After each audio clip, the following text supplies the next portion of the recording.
शीर्षक, एक सॉकेट, दो देश और 50 साल का जर्क। भारत ने कैसे एक जैसले से अपनी तकदीर लिखी।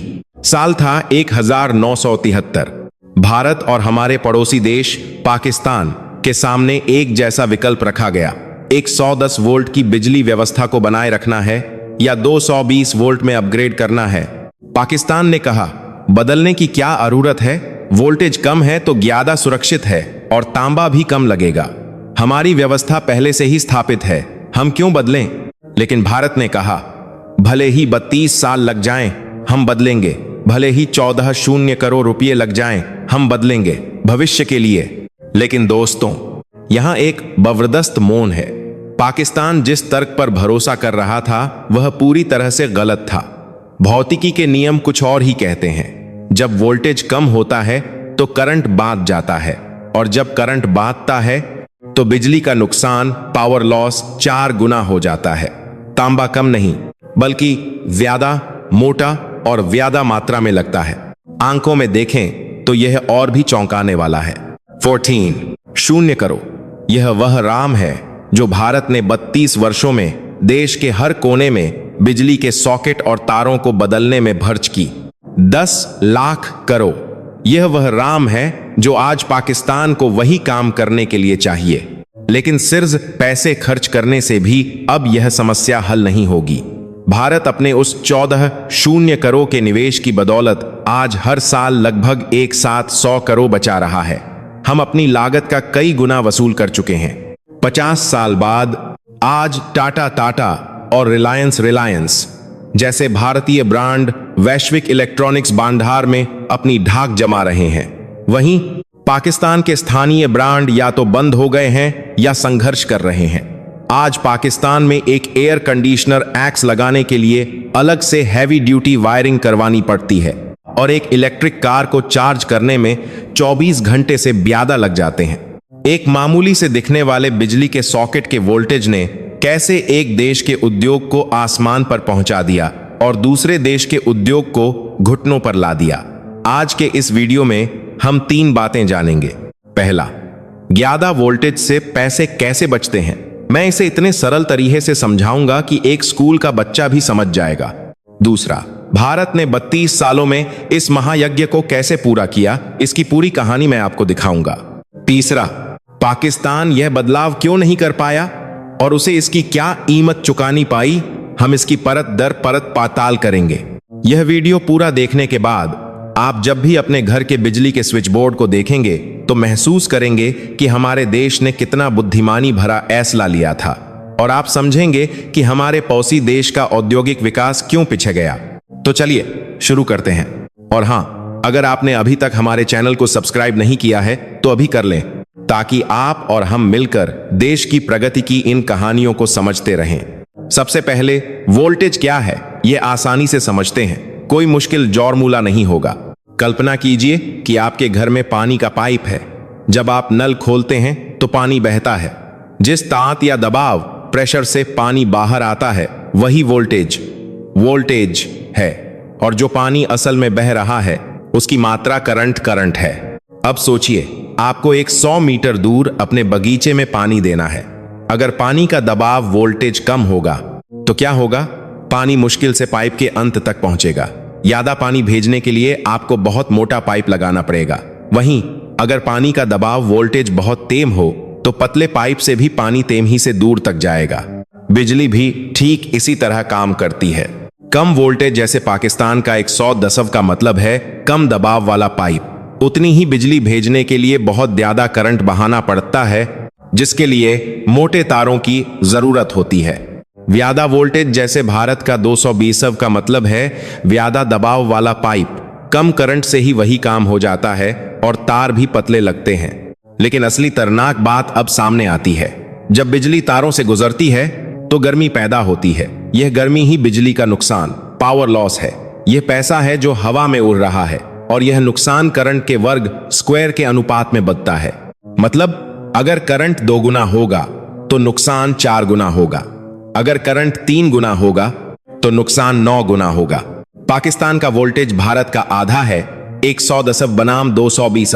तो समान बिजली के लिए उसे भारत से 2 गुना करंट भेजना पड़ता है, और 2 गुना करंट का मतलब है 4 गुना बिजली का नुकसान। जरा सोचिए 50 सालों में यह नुकसान कितना बड़ा हो गया होगा। आज भारत का ट्रांसमिशन और डिस्ट्रीब्यूशन लॉस डी लॉस दुनिया में सबसे बेहतर में से एक है, लगभग 4.5%। इसका मतलब है कि अगर हम 100 रुपये की बिजली भेजते हैं तो सिर्फ 4.5 रुपये रास्ते में बर्बाद होते हैं। 1970 के दशक में हमारा लॉस 4% था। पाकिस्तान का क्या? कम वोल्टेज के कारण उनका नुकसान स्वाभाविक रूप से बहुत ज्यादा है। समान बिजली इस्तेमाल करने के लिए उन्हें ज्यादा पावर प्लांट चलाने पड़ते हैं। इसका मतलब यह है कि पाकिस्तान की जनता जब भी कोई उपकरण इस्तेमाल करती है तो वे एक अदृश्य टैक्स चुका रही होती है। बिजली बनाने में लगने वाला तेल, गैस और कोयला सब ज्यादा जलता है और यह कीमत उनके बिजली बिल में जुड़ जाती है। अब पाकिस्तान के उस दूसरे तर्क को भी तो छांटते हैं जिसमें उन्होंने कहा था कि कम वोल्टेज में तांबा कम लगता है। यह बिल्कुल उल्टा था। जैसा कि पानी के पाइप के उदाहरण में बताया गया, कम दबाव में ज्यादा पानी भेजने के लिए पाइप मोटा होना चाहिए, उसी तरह कम वोल्टेज पर ज्यादा करंट संभालने के लिए तार को मोटा होना पड़ता है। मोटे तार का मतलब है ज्यादा तांबे का इस्तेमाल। अब आंखों पर आते हैं। भारत ने इस वोल्टेज अपग्रेडेशन प्रोजेक्ट पर कुल 14 करोड़ खर्च किए। यह 1973 से 2005 तक 32 वर्षों में हुआ। इसमें 75.7 लाख कर्मचारी लगे। देश के 75 करोड़ से ज्यादा घरों के तार, सॉकेट, बल्ब और उपकरणों को बदला गया। यह राम 1970 के दशक के भारत के लिए बहुत बड़ी थी। तब हम एक गरीब देश थे।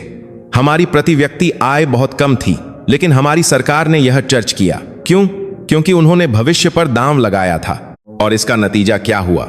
आज हम हर साल 17 करोड़ बचा रहे हैं। यह वह पैसा है जो बिजली के कम नुकसान से बचता है।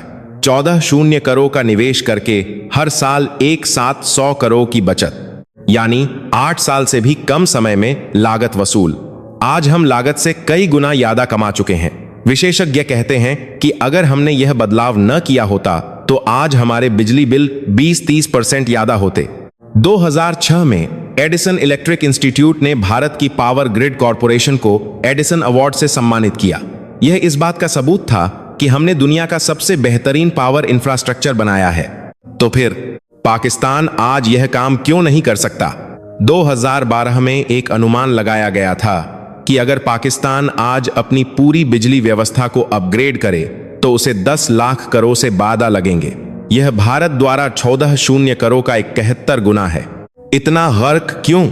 समय का हर्क। भारत ने यह काम तब किया जब हमारा इंफ्रास्ट्रक्चर अभी बन ही रहा था। 1973 में हर गांव में बिजली नहीं थी, तो जब नए तार बिछाए जा रहे थे तो उन्हें सीधे 220 पर बिछाया गया। पाकिस्तान में तब तक 110 का जाल पूरे देश में मजबूती से बिछ चुका था। कारखाने, घर, बाहर सब कुछ 110 के हिसाब से बना था। एक पुराने घर के सारे पाइप बदलने और एक नया घर बनाते समय सही पाइप लगाने में क्या आसान है? जाहिर है नया बनाना। भारत ने नया घर बनाते समय नींव मजबूत रखी, जबकि पाकिस्तान पुराने घर को ही ढोता रहा। पहली वजह भौतिकी का धोखा। पाकिस्तान का मानना था कि कम वोल्टेज सुरक्षित और सस्ता है ही थी कि कम वोल्टेज से करंट बाता है और नुकसान घातीय रूप से एक्सपोनेंशियली बांटता है। एक और उदाहरण लीजिए। 220 एक 8 लेन का हाईवे है जहां गाड़ियां तेजी से चलती हैं। 110 एक संकरी गली है जहां ट्रैफिक जाम हो जाता है। पाकिस्तान आज भी अपनी 22 करोड़ की आबादी की बिजली एक संकरी गली से भेजने की कोशिश कर रहा है। दूसरी वजह पथ निर्भरता का जाल, पाथ डिपेंडेंसी ट्रैप। यह एक दिलचस्प कॉन्सेप्ट है। अपने स्मार्टफोन का कीबोर्ड देखिए, यह QWERTY लेआउट है। क्या यह सबसे तेवर टाइपिंग के लिए बना है? नहीं, यह पुराने टाइपराइटर के लिए बनाया गया था ताकि उसकी कुंजियां आपस में न उलझें। आज टाइपराइटर नहीं है, फिर भी हम QWERTY इस्तेमाल करते हैं। क्यों? क्योंकि पूरी दुनिया इसकी आदी हो चुकी है। पाकिस्तान का 110 भी यही है। आजादी के समय जो अमेरिकी सिस्टम उन्होंने अपनाया वे उसी पर चलते रहे। उन्होंने बीच में बदलने की कोशिश नहीं की। उन्होंने सोचा कि अभी जो है उसी से काम चलाओ, पैसे बचाओ। उन्हें नहीं पता था कि 50 साल बाद यह बचत 10 लाख करोड़ का एयर बन जाएगी। अर्थशास्त्र में इसे डूबी हुई लागत का भ्रम, संक कॉस्ट फैलेसी कहते हैं। यानी जो पैसा पहले ही वर्च हो चुका है, उसके मोह में गलत रास्ते पर चलते रहना। जैसे आप एक बहुत बोरिंग फिल्म देख रहे हैं, लेकिन क्योंकि आपने टिकट के पैसे दिए हैं, आप पूरी फिल्म देखकर अपना समय बर्बाद करते हैं। पाकिस्तान ने भी यही किया। तीसरी वजह और भी गंभीर है, ग्रिड के विभाजन की त्रासदी। पाकिस्तान में सिर्फ वोल्टेज की समस्या नहीं है, उनकी एक और बड़ी समस्या है एक अविश्वसनीय और खंडित पावर ग्रिड।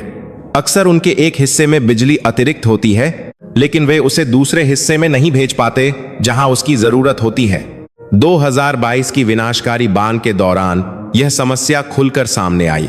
कई पावर प्लांट बंद हो गए, जिससे बंदे शहरों में बिजली की भारी कमी हो गई। वहीं देश के कुछ हिस्सों में बिजली थी, लेकिन कमजोर ट्रांसमिशन लाइनों और ग्रिड की अस्थिरता के कारण वे प्रभावित इलाकों तक बिजली नहीं पहुंचा सके।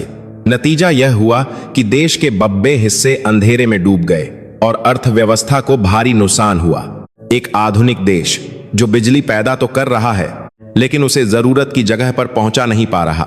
यह कैसी व्यवस्था है? चौथी वजह, गैलापागोस टैक्स। गैलापागोस दक्षिण अमेरिका के पास एक द्वीप है जहां के जानवर दुनिया से अलग थलग होकर विकसित हुए। वे उस द्वीप के लिए तो परफेक्ट हैं, लेकिन द्वीप के बाहर हिंदा नहीं रह सकते। पाकिस्तान का इलेक्ट्रॉनिक्स उद्योग भी ऐसा ही हो गया। उन्होंने सिर्फ अपने 100 दशक के घरेलू बाहर के लिए उत्पाद बनाए, लेकिन दुनिया का बाहर तो 240 पर चलता है। यूरोप, चीन, भारत सब 220 से ऊपर हैं।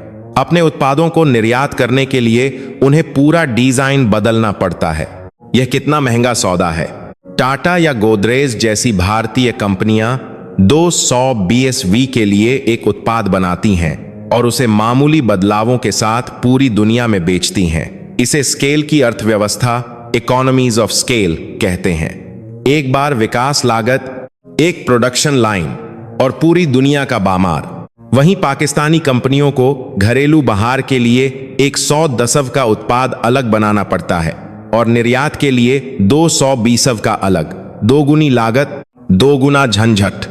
यही गैलापागोस टैक्स है। इसका परिणाम 1980 और 90 के दशक में पाकिस्तानी टीवी और उपकरण लोकप्रिय थे। आज वे कहां हैं? आज वैश्विक बाजार में भारतीय, चीनी और कोरियाई ब्रांड का दबदबा है। आज पाकिस्तान जुद एक बड़ा आयातक देश बन गया है। भविष्य का क्या? मामला और भी एराब हो रहा है। इलेक्ट्रिक गाड़ियों ईवीज का इमाना है। भारत में आप अपनी ईवी को घर के 220V सॉकेट में लगाकर आसानी से चार्ज कर सकते हैं। पाकिस्तान में 110V पर चार्ज करने में 24 घंटे से ऐसा ज्यादा लगते हैं। चार्जिंग के लिए आपको लाखों रुपये खर्च करके 200 की अलग लाइन लगवानी पड़ेगी। यह ईव अपनाने में एक बहुत बड़ी बाधा है। डेटा सेंटर्स का भी यही हाल है। एआई और क्लाउड कंप्यूटिंग के इस युग में डेटा सेंटर बिजली खाते हैं। उन्हें स्थिर और कुशल बिजली आपूर्ति चाहिए। 100 दशक की व्यवस्था इस काम के लिए बिल्कुल अक्षम है। अब इतिहास को फिर से देखते हैं। 1973 में जब भारत सरकार ने यह फैसला लिया तो क्या विरोध नहीं हुआ? बिल्कुल हुआ। लोगों को असुविधा हुई। उनके 100 दशक के उपकरण बेकार हो गए। उन्हें कन्वर्टर, जिसे कुछ लोग डोरैंस कहते थे, का इस्तेमाल करना पड़ा। लेकिन सरकार ने दृढ़ इच्छा शक्ति दिखाई। बिजली विभाग के कर्मचारी घर घर गए, तार बदले, सॉकेट बदले और लोगों को नए उपकरण खरीदने में मदद की। यह एक राष्ट्रीय मिशन था। दूसरी ओर पाकिस्तान ने 1990 के दशक में 200 में अपग्रेड करने की कोशिश की, लेकिन वे असफल रहे। क्यों? क्योंकि तब तक देश में करोड़ों 100 दशक के उपकरण थे। जनता की असुविधा और राजनीतिक इच्छा शक्ति की कमी के कारण यह योजना ठंडे बस्ते में चली गई। यह क्या दिखाता है? एक ही चुनौती के सामने भारत ने दूरगामी सोचा और पाकिस्तान ने तात्कालिक। भारत ने 32 साल की असुविधा सहकर व्यवस्था को बदल दिया। पाकिस्तान ने तात्कालिक असुविधा से बचने के लिए 50 साल की अक्षमता को गले लगा लिया। 14 करोड़ बनाम 10 लाख करोड़, यह अर्क इसी सोच से आया है। एक और दिलचस्प बात है, भारत के 220 अपग्रेड का एक छिपा हुआ शायदा भी था, औद्योगिक संरक्षण। 1973 में भारतीय बाहर पर विदेशी कंपनियों का भारा था, लेकिन जब भारत ने 200 को मानक बनाया तो 110 पर चलने वाले अमेरिकी और जापानी उत्पाद सीधे बाहर में नहीं आ सकते थे। इससे टाटा तब नेल्को, गोदरेज और बीपीएल जैसी भारतीय कंपनियों को सांस लेने की जगह मिली। उन्होंने 200 मानक के अनुरूप उत्पाद बनाकर घरेलू बाहर पर कब्जा कर लिया। इसी प्रक्रिया में उन्होंने तकनीक सीखी और आज वे दुनिया पर राज कर रहे हैं। यह साबित करता है कि बुनियादी ढांचे की नीतियां ही औद्योगिक शक्ति का निर्माण करती हैं। भारत ने 220 का एक शानदार हाईवे बनाया जिस पर हमारी कंपनियां सुपरकार की तरह दौड़ीं। पाकिस्तान 110 की संकरी गली में फंसा रहा जहां उनकी सबसे अच्छी गाजी भी रेंगने को मजबूर थी। निष्कर्ष तो भारत 220 और पाकिस्तान 110 क्यों है? यह 1973 के एक फैसले का नतीजा है। भारत ने भविष्य को देखा, पाकिस्तान ने वर्तमान को। भारत ने असुविधा को स्वीकार किया, पाकिस्तान ने उससे परहें किया। भारत ने सिस्टम को बदला, पाकिस्तान सिस्टम में कैद हो गया।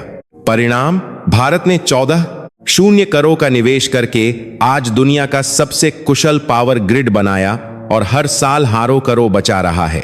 हमारे उद्योग दुनिया पर छा गए। पाकिस्तान आज 10 लाख करोड़ की एक ऐसी समस्या से जूझ रहा है जिसका कोई आसान हल नहीं है। उनका उद्योग पिछड़ गया है और भविष्य की तकनीक EV में भी वे पीछे रह गए हैं। यह कहानी हमें सिखाती है कि तात्कालिक आराम के लिए समस्याओं को टालने की कीमत भविष्य में बहुत बड़ी चुकानी पड़ती है। जो देश बदलते समय के साथ अपनी व्यवस्था को बदलता है वही जीवित रहता है। जो पुरानी व्यवस्था से चिपका रहता है वह पीछे रह जाता है। आज की कहानी का सार, ज्यादा वोल्टेज का मतलब कम करंट और कम बिजली का नुकसान। यह भौतिकी का नियम है। भारत ने 32 साल और 14 करोड़ लगाकर 220 अपग्रेड पूरा किया, जिससे आज हर साल हजारों करोड़ की बचत हो रही है। पाकिस्तान 110 पर जा रहा, जिससे उनका उद्योग वैश्विक दौर में पिछा गया और आज बदलाव की लागत अरबों में है। बुनियादी ढांचा ही औद्योगिक तकदीर लिखता है। दोस्तों, अब अपने घर के किसी भी बिजली के सॉकेट को देखिए। वह सिर्फ एक सॉकेट नहीं है, वह 50 साल पहले लिए गए एक साहसिक और दूरदर्शी फैसले का प्रतीक है। वह उन 75 लाख लोगों की 32 साल की मेहनत का फल है और उसी की वजह से आपका बिजली बिल कम आता है और मेड इन इंडिया उत्पाद दुनिया में सर्वश्रेष्ठ हैं। एक छोटा सा फैसला किसी देश की नियति बदल सकता है। आपको यह कहानी सुनकर कैसा लगा? क्या आप जानते थे कि एक वोल्टेज का फर्क इतना बड़ा असर डाल सकता है? कमेंट्स में अपनी राय जरूर बताएं। यह वीडियो देखने के लिए धन्यवाद। अगर आपको यह जानकारी पसंद आई तो इसे लाइक और शेयर करें और हमारे चैनल को सब्सक्राइब करना न भूलें। जय हिंद।